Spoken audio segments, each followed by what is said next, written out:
I might have issues.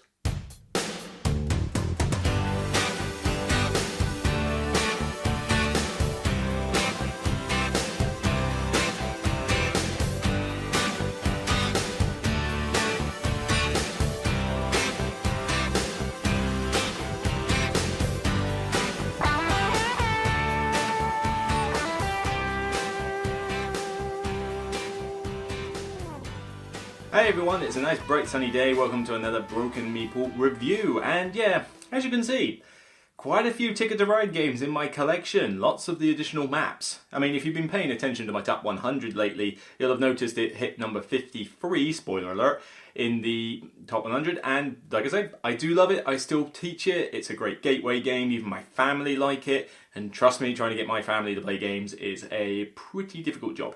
But they've enjoyed it and so has everyone else. So it's still in my collection, and it's taking up almost an entire square in my Kallax shelf just for Tickets to Ride. That's not including the big anniversary edition that I just took from the top shelf for that intro. There's a lot of them. Today though, we're looking at one specific one though, and like I say, I don't own all the maps. I ignored Netherlands, I wasn't desperate for that one, and I don't have Nordic countries. But other than that, I'm not including Marklin because that's like out of print and impossible to get. But those two I avoided as well. This one, however, I made a beeline for, which is Ticket to Ride Germany. The Germany one. This is another base set from Days of Wonder, and it has all the plastic trains, it has a new set of cards and a new board and slightly tweaked mechanics, just like most of the Ticket to Ride games do. But why was I making a beeline for this? Well, two things. One, I could never get hold of Marklin. Marklin is an older Germany map-based Ticket to Ride, and it involved you picking up passengers as well as doing the normal Ticket to Ride stuff of scoring points and laying tracks. That in itself sounded really cool, but not impossible to get hold of. I know it looks great, but I just had to sort of give up on it eventually. Well, Germany, I thought was actually brand new, but it turns out this has been out in Germany and maybe some other European countries for a little while now. And this has the Germany map, so like standard Ticket to Ride, but it has a streamlined version of that passenger mechanic thrown in as well. Aside from that, there's only so many other changes to the normal base set of Ticket to Ride. And as I said, this is a base set, so you get all the base components in, and you don't need to have owned any of the other Ticket to Rides in order to jump straight into this one. So, what does this do that the others don't? Not a huge amount, really. There's a lot of similarities, as there are with a lot of Ticket to Rides. The key component of this, though, is the passengers. The passenger meeples.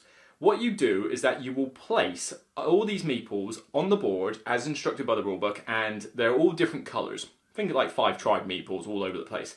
And what happens is when you lay a track down, as well as claiming the points for the track, as you do normal Ticket to Ride, you will also pick up one passenger from each of the 2 neighbouring cities, and you can choose which ones there are if there's more than one there. And the idea is that it's essentially another set collection game where you collect all the different types of, all the different colour meeples, and whoever has the most of a particular colour gets 20 points, whoever has the second most gets 10, and there's sharing rules for ties. Aside from that, there's basically nothing else really new in this. There's no ferries, they're taken out, there's no tunnels, they're taken out, which is good because I find the tunnel rule a bit fiddly to explain to people, and Europe has that rule. I'm quite glad it's not in here. Pretty much the only new thing really to take is you have tickets going to neighbouring countries like you did in Switzerland. So you could go from Berlin to Austria, Berlin to France, for example. That's a really easy thing to teach. It's pretty obvious on the board.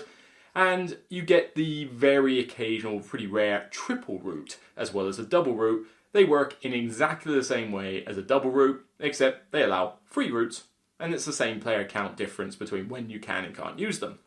And they're quite rare. There's only like a few of them on the left-hand side of the board, and that's pretty much the deal. Aside from that, this is just like a base Ticket to Ride. This is about as simplified as Ticket to Ride USA is. And that's a good thing, because one thing that I can say about this, well, I'll get onto how much I enjoy it later, but this is super streamlined. This is a perfect way to introduce someone to Ticket to Ride if you're a little bit bored with USA. Because I've got the anniversary edition up there and it all looks nice and shiny in that. But USA doesn't have any extra nuances to it. It's just do the tracks and do the country.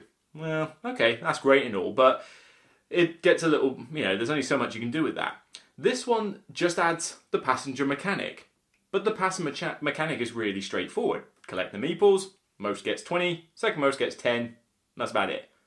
That's it. And there's no longest route bonus here, you only have Globetrotter. So instead of having 10 points for the longest route, you have 10 points for the most completed tickets. You've still got to do tickets, and there's a mix of short and long tickets, and you can choose what combination you want at the start, as well as when you're choosing throughout the game. So you've got a bit more variety. But that opens up some more paths to victory as well, because you may decide, right, I'm just going to claim a bunch of short tickets and get that Globetrotter. Or I'm going to focus entirely on 2 really big long routes and make certain I get them. Or you might do a mix of everything, or you might just say, you know what, I don't care what I get ticket and track-wise, I'm just going to hoover up as many of these meeples as I can and collect a lot of those points. So we're not talking like endless streams of victory conditions here, but you can certainly, change how you want to play from one game to the next, depending on how many players and who you're with. And this can get pretty cutthroat at times as well. One, you're stealing meeples before someone else does. That's potentially a stick in the face for somebody.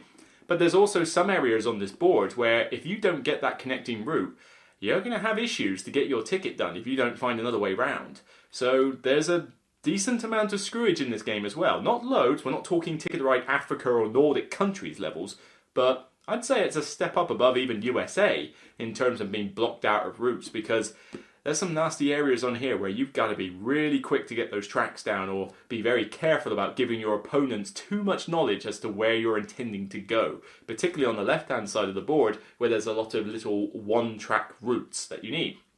And you can go all the way up to 7-track routes if you like, if you're that chaotic. So, I mean, that's not much else that you can really say about what this entails. But does it work? Short answer, a definite yes. The passenger mechanic is straightforward and streamlined. It's so easy to teach it, but I've really enjoyed it because it gives me something else to do while I'm doing normal Ticket to Ride. It's really easy to teach. In fact, I would say that this is, it's only marginally harder than USA to teach just because of the passengers. But I would say this is much easier to teach than Europe. Because Europe, you've got to teach the normal rules, but then you've also got to teach the ferries, and then you've got to teach the tunnels. And the tunnels, I find, get quite fiddly with some players. They forget how it works, or they don't like the fact they could get screwed over in a turn. And Europe also has those stations, the ones on each port that you can say, oh, I got blocked out. Oh well, here's a station, and now I can use your track. That's 3 extra things you've got to teach, compared to even this. 4 extra things compared to, 3 extra things on Europe, and only 1 extra thing here. So it's a perfect gateway level. And I've actually got to a point now where I think, you know what, I want to teach this as the first Ticket to Ride. When people are sort of, oh, I've never played Ticket to Ride before, how does it play? I'll pull this out because they easily get the passenger mechanic, and it just adds that little bit of extra fun. Okay, it's nice to get that USA one out every now and again just to show it off, but, it's a big box, it's not something you can carry around everywhere, and it's not one I'm going to take to events on too much of a regular basis, although the Dice Portsmouth events I sometimes do, but I'm getting out of track.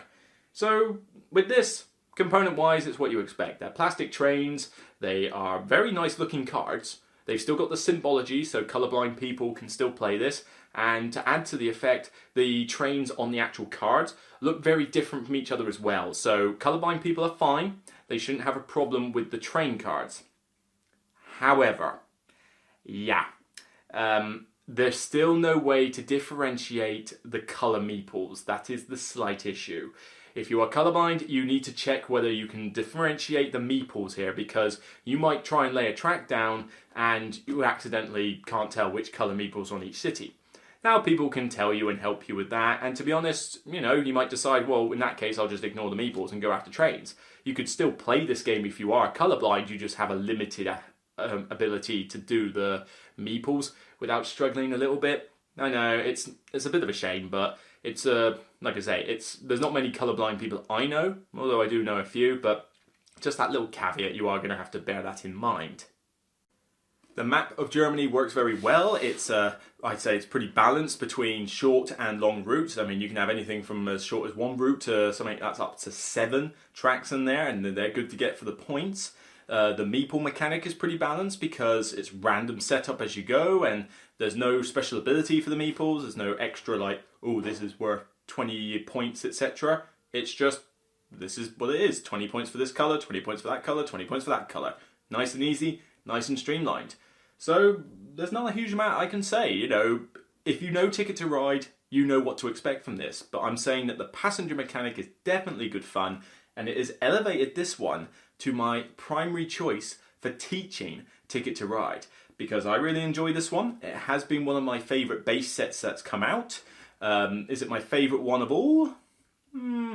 I'm still going to probably say I still love UK most, but that's mainly not being biased to being in UK, but I do love the gamer aspect of that UK map with the technologies and that, but I wouldn't teach the UK map to new players at all. So I would certainly put this as possibly my, let's say, yeah, I would actually put this as my second favourite of all the Ticket to Rides that have come out.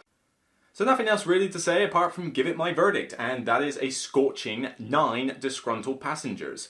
There's very little, to say that's wrong with this. I think that it would be nice to have, something other than plastic trains, but most of the nitpicks I've got with this are pretty minor. It is still highly enjoyable for Ticket to Ride. It's my pick of the base sets to teach to a new player. Granted, USA is easier, but this one adds that little bit extra to make it a bit more fun for the person actually teaching as well as the player learning it. So definitely worth picking up if you're a fan of Ticket to Ride, or if you're completely new to Ticket to Ride, give this one a look and you might enjoy it. If you don't, that's fine. Not every game is for everyone.